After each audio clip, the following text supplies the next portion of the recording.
আকাশে উড়িলে যদি হইতো বড় আউলিয়া, সর্বপেক্ষা বড় আউলিয়া তোতা ময়না টিয়া। পানিতে ভাসিলে যদি হইতো বড় পীর, সর্বপেক্ষা বড় পীর কচ্ছপ কুমির।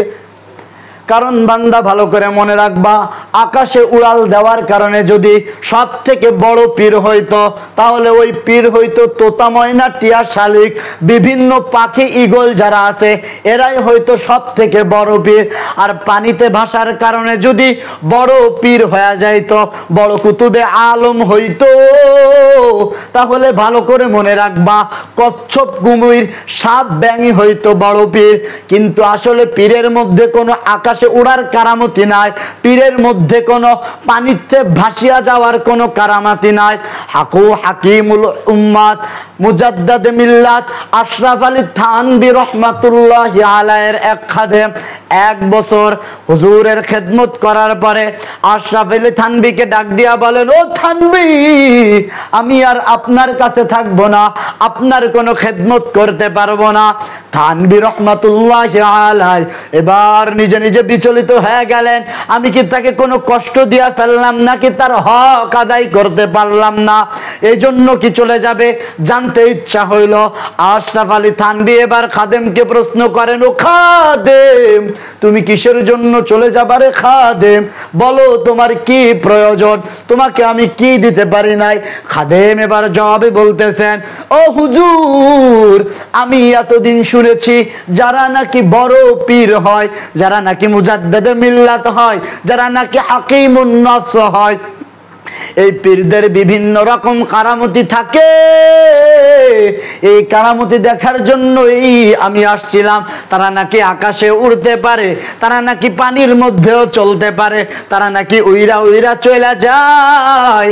আশরাফ আলী থানভী আশ্চর্যান্বিত হয়ে এবার জবাবে বলতেছেন, ও খাদেম, ভালো করে শুনে রাখো, ভালো করে শুনো গো, আসলে এই কারামতি দেখাইতে পারে বিভিন্ন পীর, তবে তুমি আমার একটা কথার জবাব দাও, তুমি আমার 1 বছর আমার সাথে চলতেছো, বলো বলো বলো, আমি কি আমার পয়গম্বরের একটা সুন্নাত আজ পর্যন্ত ছেড়েছি নাকি?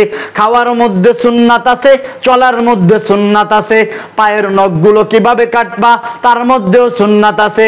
এবার বলতেছেন, আমি কি কোনো সুন্নাত আজ পর্যন্ত লঙ্ঘন করেছে কিনা কি জবাব দাও।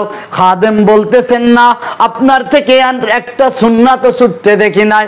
আশরাফ আলী এবার ডাক দিয়ে বলতেছেন, ও খাদেম, ভালো করে শুনে রাখো, যার ভিতরে আমার পয়গম্বরের সুন্নাত আছে, এর থেকে বড় পীর দুনিয়ায় হতে পারে না। হাকিকত সে तो दुनिया बेखबर है, दुनिया की नुमाइश पर नजर है, नमी गुयाम के अज दुनिया जुदा बाश, बाहर करे के बाशी बा खुदा बाश, चिस्ते दुनिया अज खुदा गाफिल बुदा, नई को माशुक नकरो हो पर जिंदोजार। প্রত্যেকটা কাজের মধ্যে নবীজির সুন্নাত আছে। তুমি মাথার চুলগুলা কিভাবে কাটবা তার মধ্যেও মদিনাওয়ালার সুন্নাত আছে। তুমি পায়ের নখগুলো কিভাবে কাটবা, হাতের নখগুলো কিভাবে কাটবা, এর মধ্যেও মদিনার পয়গম্বরের সুন্নাত আছে। তুমি কিভাবে খানা খাইবা, এর মধ্যেও মদিনার পয়গম্বরের সুন্নাত আছে। তুমি কিভাবে আরেকজনের সাথে কথা বলবা, এর মধ্যেও মদিনার পয়গম্বরের সুন্নাত আছে। তুমি কিভাবে প্রসাব পায়খানা করবা, তুমি কিভাবে ইস্তেঞ্জা সারবা, এর মধ্যেও মদিনার পয়গম্বরের সুন্নাত আছে। সুতরাং তোমার মিনাল মাহইয়া ওয়া মামাত, তোমার জন্ম থেকে নিয়ে মৃত্যু পর্যন্ত, দোলনা থেকে নিয়ে কবর পর্যন্ত, তোমার রাষ্ট্রীয় জীবন, পারিবারিক জীবন, ব্যক্তিগত জীবন, ধর্মীয় জীবন, সামাজিক জীবন, তুমি যাই চা করো না কেন, প্রত্যেকটা ভিতরে মদিনার পয়গম্বরের সুন্নাত আছে। রাসূল বলেন, মান আহাব্বা সুন্নতি ফাকাদ আহাব্বানি ওয়া মান আহাব্বানি কানা মাই ফিল জান্নাহ।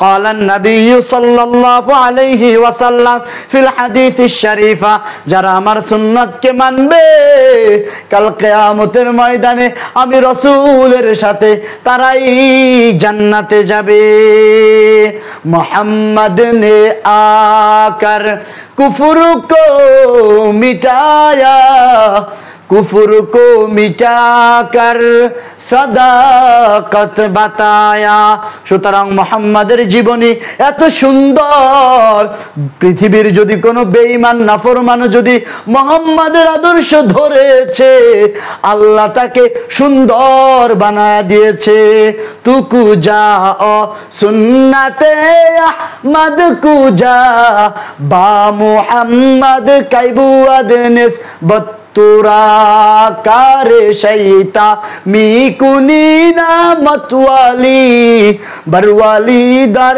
लानो तस तो दरवाली।